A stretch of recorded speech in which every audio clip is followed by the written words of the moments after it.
You can see us. Great. Welcome everyone to House Healthcare. It is Tuesday, April 11th, and we are taking up again S37. We're looking at sections 12 and 13, which start on page 21 of 27 of the bill. And we have with us today Wendy Koenig from UVM, Patricia Turley, I have that right, General Counsel from the Vermont State Colleges, Office of the Chancellor, and Catherine Santiago, the Associate General Counsel and System Investigator for the Vermont State Colleges. So welcome and thank you for offering to all come up together. This will be great. So I'm going to turn it over to you to do an official introduction for the record and then however you want to structure the testimony. Great. Hi, everyone. My name is Wendy Koenig. I'm the Executive Director of Government Relations for the University of Vermont. Happy to be with you today. And I'm Patty Turley. I am General Counsel at Vermont State Colleges. Good afternoon. I'm Catherine Santiago. I'm Associate General Counsel and System Investigator for Vermont State Colleges. Great. Thank you.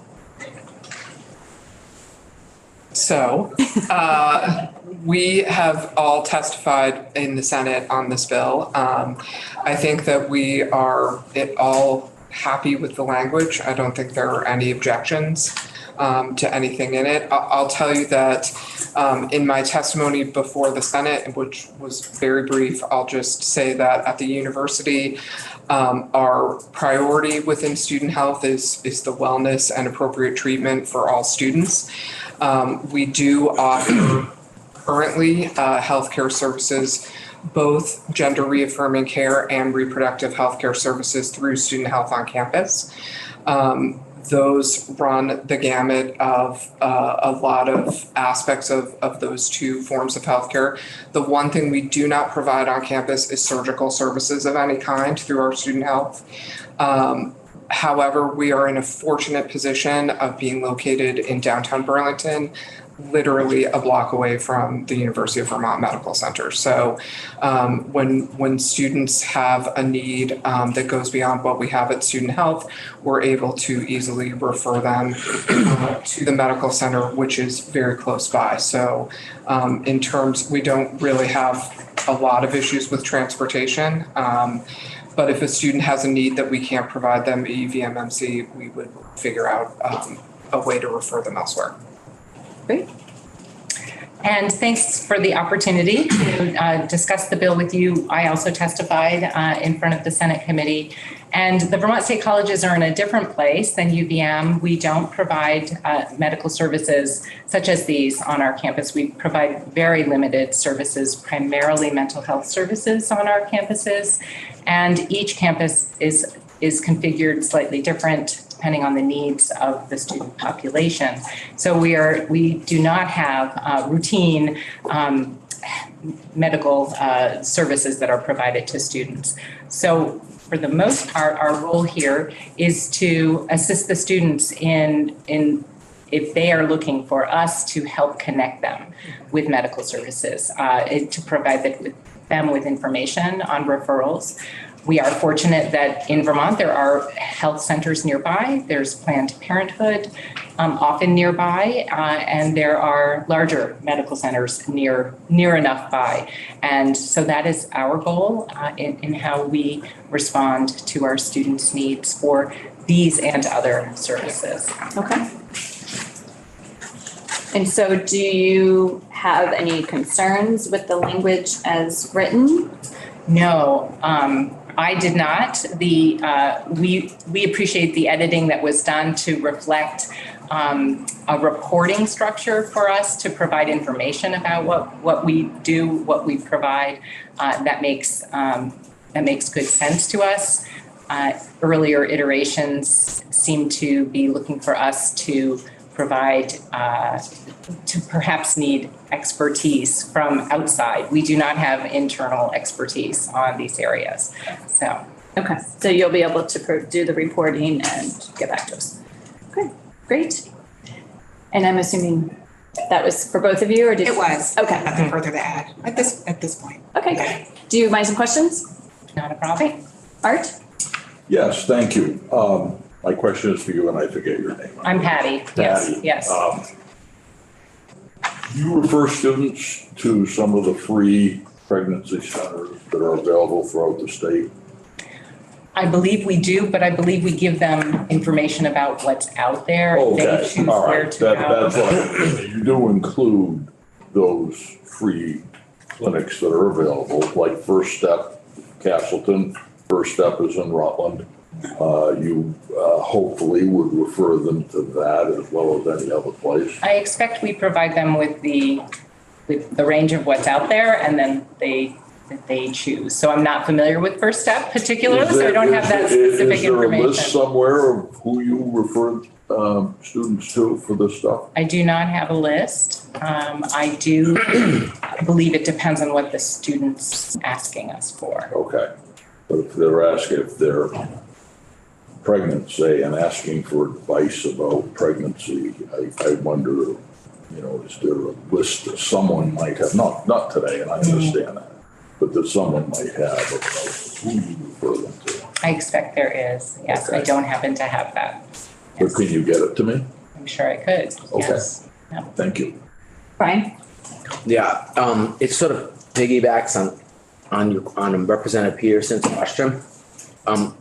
The language that I see here says that it's pretty broad. So it's saying we're asking for a report about gender affirming healthcare services and reproductive healthcare services, including information regarding the scope of those services. So I would interpret that to include all of them. You know what I mean? So even if you aren't doing that now, it sounds like we're asking for a report on what are all the different options that you can refer people to and what are all the options on campus. So I would think that would mean both Planned Parenthood and crisis pregnancy centers.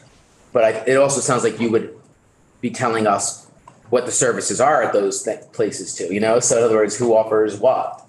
But that's my interpretation of this. If that is indeed the case, is that a problem to do? To include every possible clinic and every approach in the area, you know?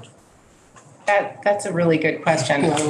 Yeah, so for us to then go and research each one of these places requires that we have that knowledge. I'm not sure that the majority of us would have that knowledge. So we would have to be looking to find it. I really don't know how we would do that in terms of describing the different services and the differences between these different possibilities. So And I just would say number 6 on page 23 says the referral information that the institution provides regarding facilities that offer gender affirming healthcare and services and reproductive healthcare services that are not available to students on campus. So I think as Brian, as you're saying, like as part of the study, you'll report back to us what it is that you're referring out.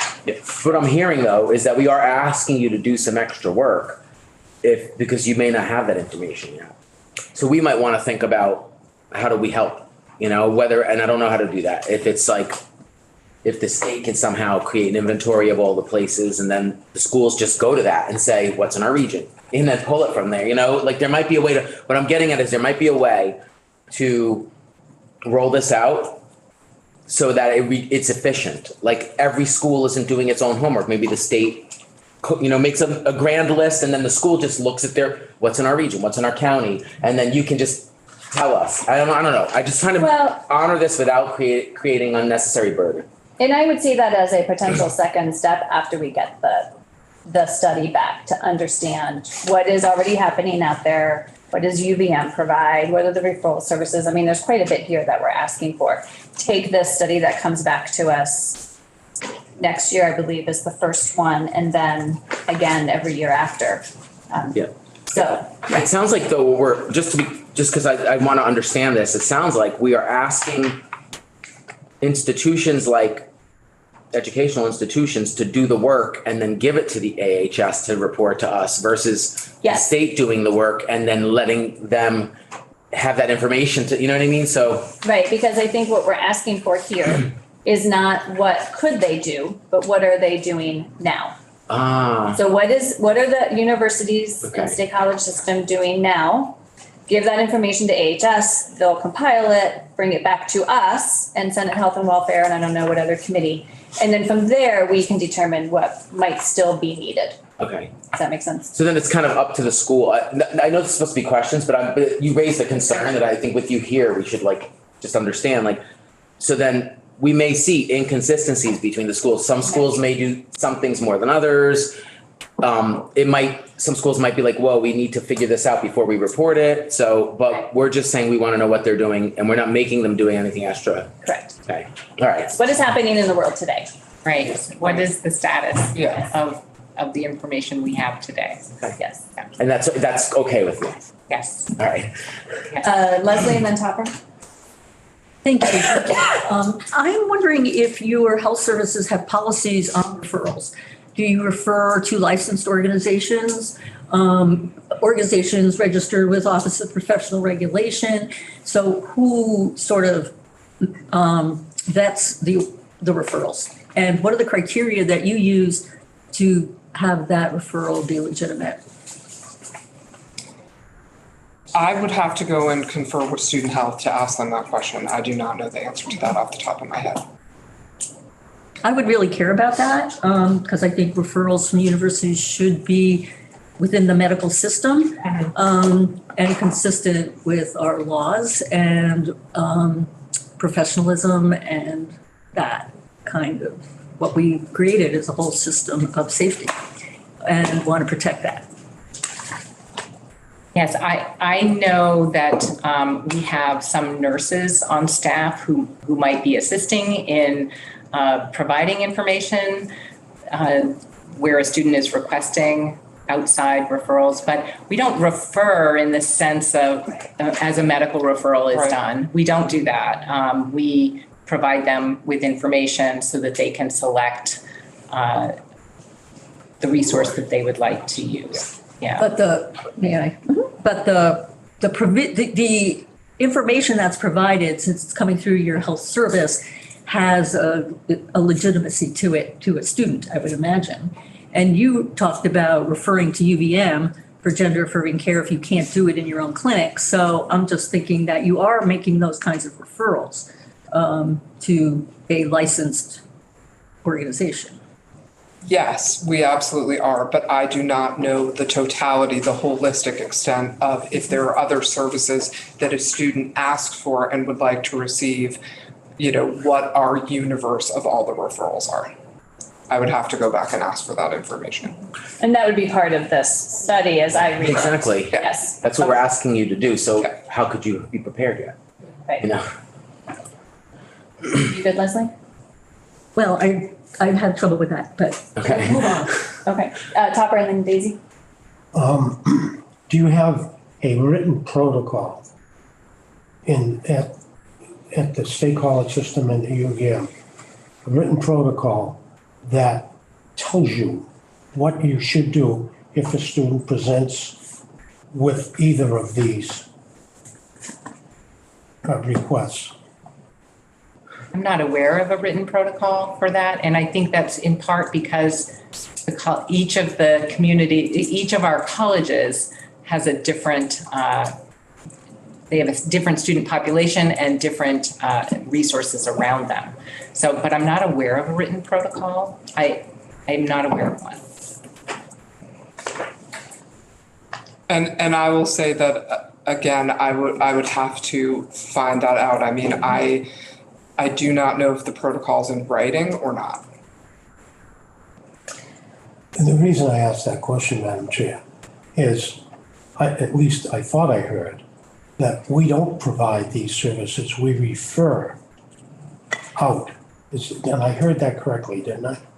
Yes, with the clarification that we provide them with information on some different resources out in the community for them to choose. I believe that's, so refer being, would we refer someone straight to a doctor? No, we would give them information that there's a health center in Johnson and there's UVM Medical Center. We would give them information.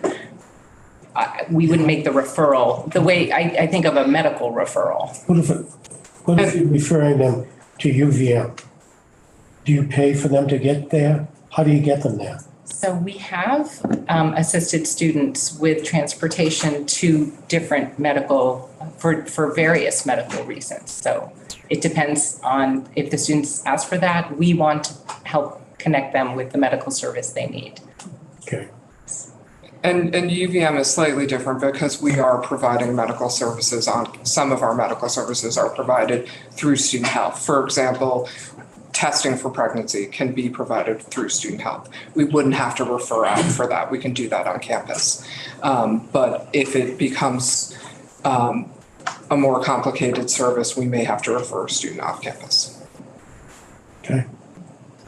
Daisy and then Alyssa and then Art. I think Topper kind of got at my question in terms of, formalizing any referral relationships you have and in terms of MOUs or anything like that, I think would really improve people's ability to really connect and have coordinated care, which I think when we look at clinical outcomes is what I would be looking for. I also would say thanks so much for helping people affirm their gender and also have the reproductive care that we all need and deserve. So thanks to those of you who are already doing this.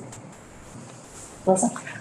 Thank you. I guess I just want to clarify because it's dawned on me, I probably don't even know what student health services offered. I understand that UVM, you provide medical services. So at the Vermont State Colleges, what exactly services do you provide I'm assuming there are student health centers at all the campuses? There are not student health centers at every campus. Okay. That is correct. So we have, Castleton has a student health center. It is primarily dedicated to mental health, however.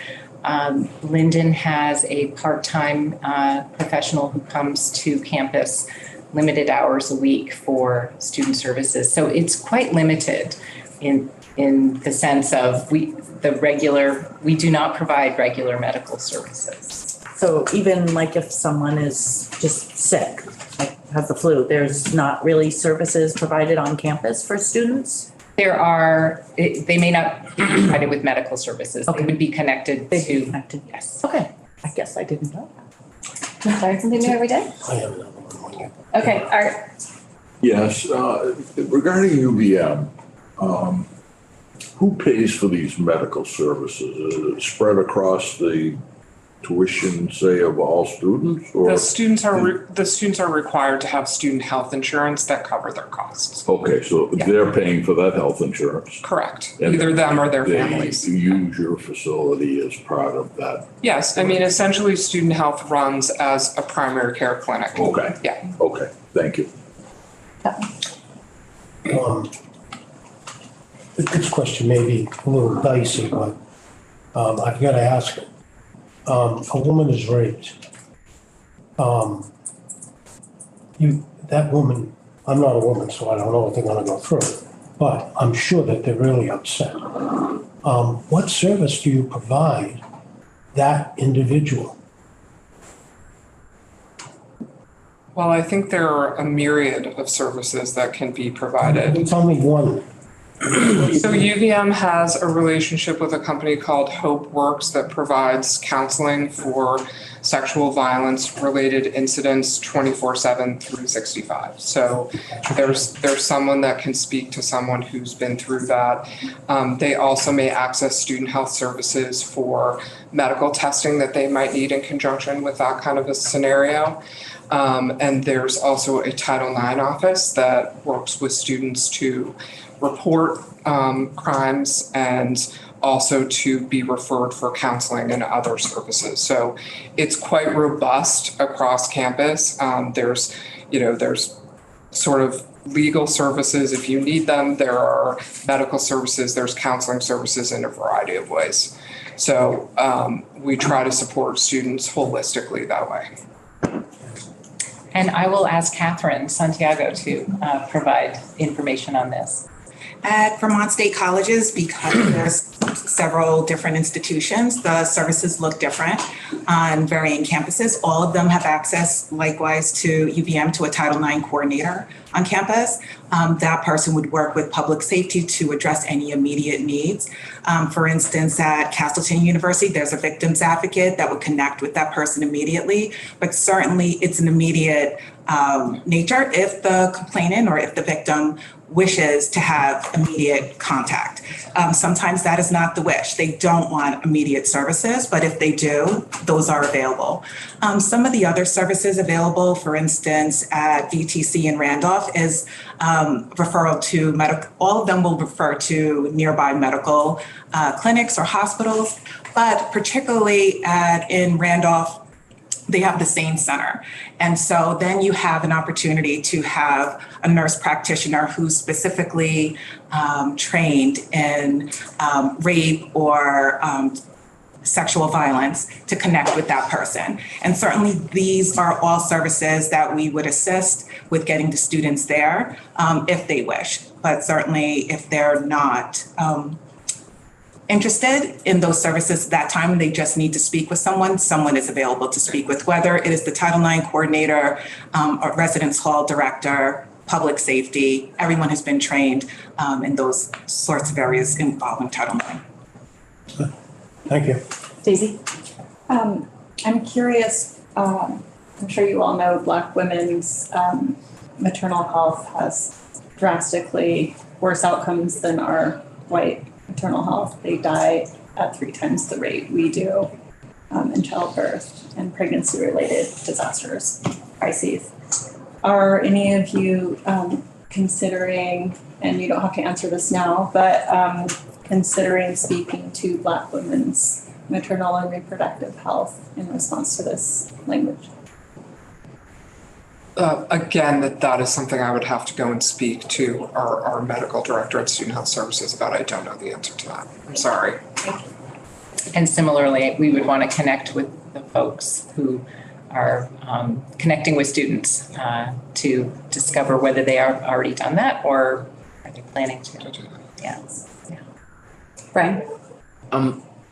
So when Representative McFawn asked the question, it triggered something in me and made me think about how important reproductive healthcare services could be to somebody who has experienced sexual violence and sexual assault.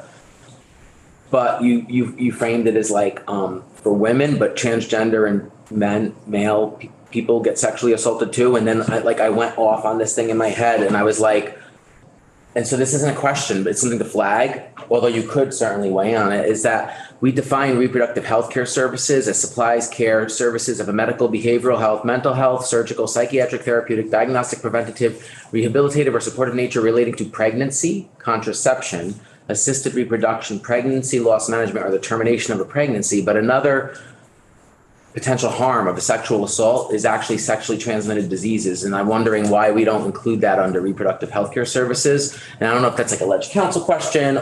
I don't think that's a question to you, but it came up and I want to flag it before it's forgotten because that's an important, I'm sure it's something your school is providing. Like if someone gets assaulted, then it's not just about getting pregnant, it's about not getting sick. And, and this would cover psychiatric, so it would cover the mental health implications, but it doesn't really talk about it doesn't really, it just doesn't mention that piece. I don't know. That's something to flag. So I flagged it. Okay, thank you. I don't expect you to talk about it outside of this conversation. Okay. So based on all the questions, I have one myself. So in the definitions that are included in section 12, and they're both the same definition, so gender affirming care readiness or reproductive health care readiness. An institution's preparedness to provide reproductive health care services to students or assist students in obtaining, including having in place equipment, protocols, patient education materials. So the protocols struck me as everyone was asking about, how do you determine what referral material you use, or for UVM's case, who you refer to, but nowhere where it talks about the actual report does it ask you to tell us what your process or protocols are. So you don't have to answer now, you can come back to us, but I'd like to potentially put that in as another layer of this as just part of what you're going to report on. And if there's no protocol or process, that's fine. It would come back to us and we would determine what to do from there. Off the top of your head, or can you answer that, or do you want to come back to us? Yeah, I think we should probably come back to you. Okay, that'd be great. Anyone else have any other questions? Well, Lori, a question more for you, I guess. Do all the institutions have to have something in writing that provides care? In other words, the state college right now refers everything out. Is that acceptable under this bill? Yes. It is, okay. Well, not to contradict you, Madam Chair. No, that's fine. But part of it is you gotta have informational materials for the students, regardless if they come and say anything or ask for help.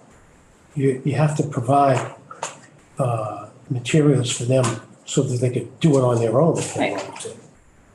Right, but they don't have to provide the service. UVM, They don't have to I'm sorry, provide the service. Vermont State Colleges They do gotta- not need to have the service. on- That's right, they on gotta site. provide the Yes. information. Yes, The identified resources Yeah, for the right. students, Exactly. Okay. yes, yeah.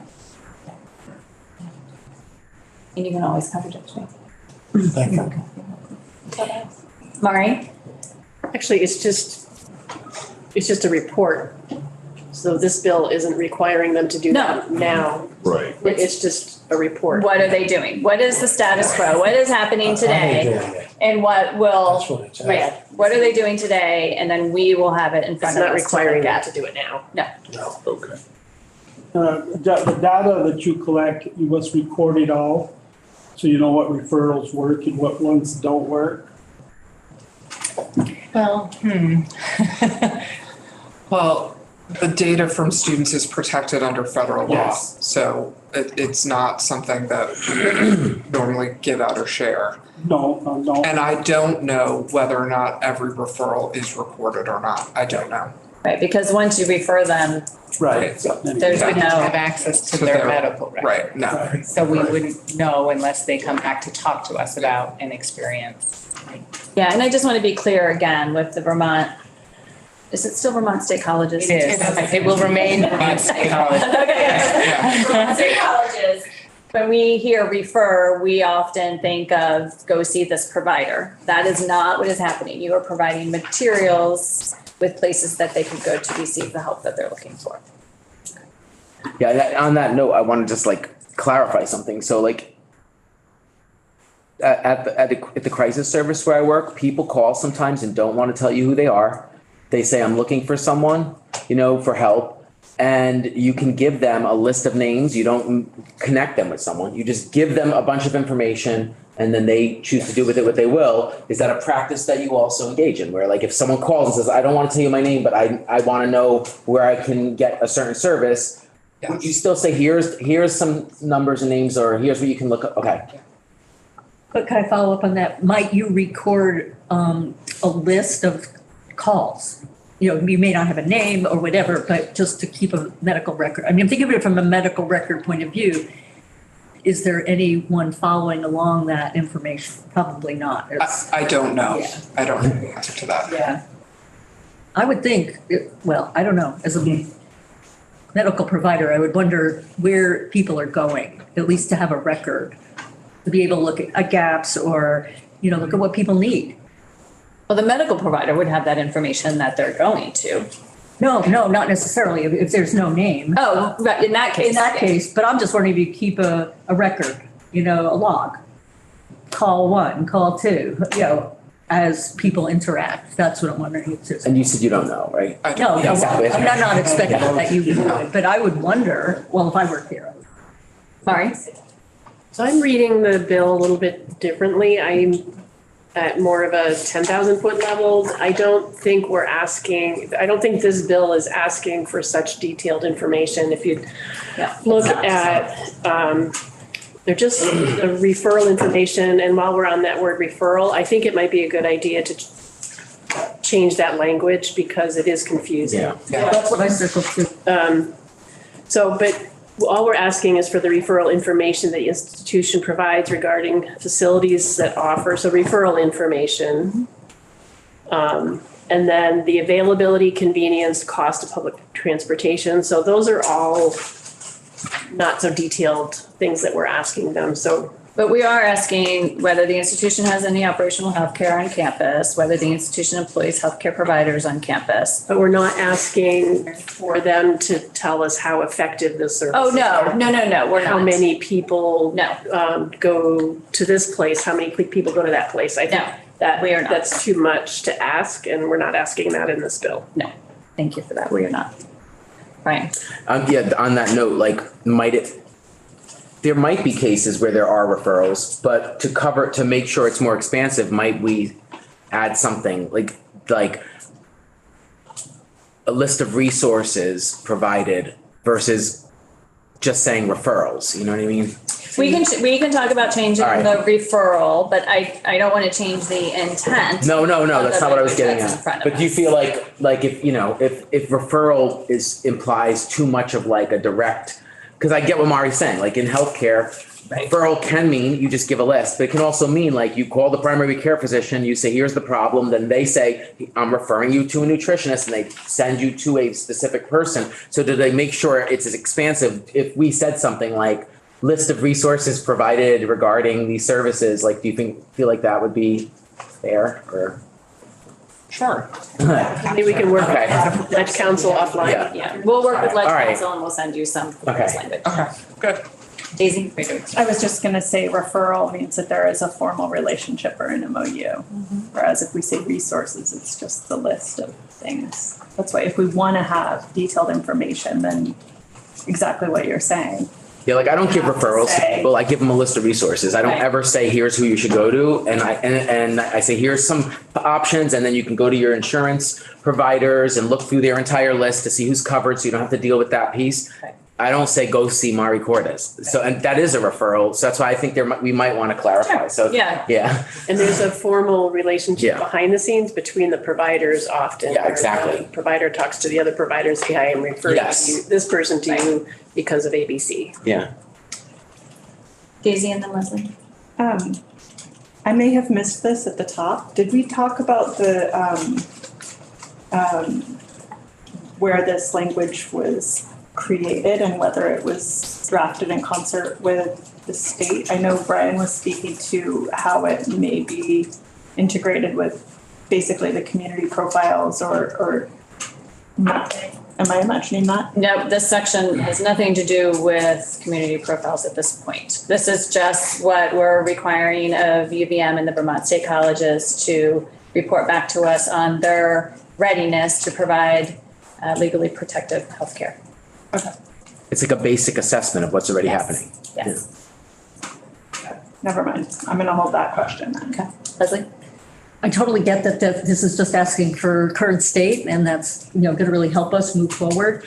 I think I'm struggling with who gets to decide which resources get out, because that's very vague, and it really depends on where someone might come from in their world. So that's why I was sort of thinking about how those referrals get decided, who decide. Right, so Maybe the that would be- referrals are all work. Well, how do those resources get chosen? And I'm not suggesting that you answer that, and I'm not sure we're going to answer it till next year or whatever, but the decision about who decides on what resources seems important to me. Yes. So I think you'll think about the question I asked about protocols, potentially come up with some language that you would be okay with. And then we'll add that potentially to the list. If not, it's something we would take up next year. Right. So I think there's two takeaways. The referral will come back to you on with some, potential change of language, and then the protocol piece will come back to us. Okay. Thank you. Thank you all very much. Thank you for your patience with us. And we are on break until 2:30 when we're taking up sections 11 and 11.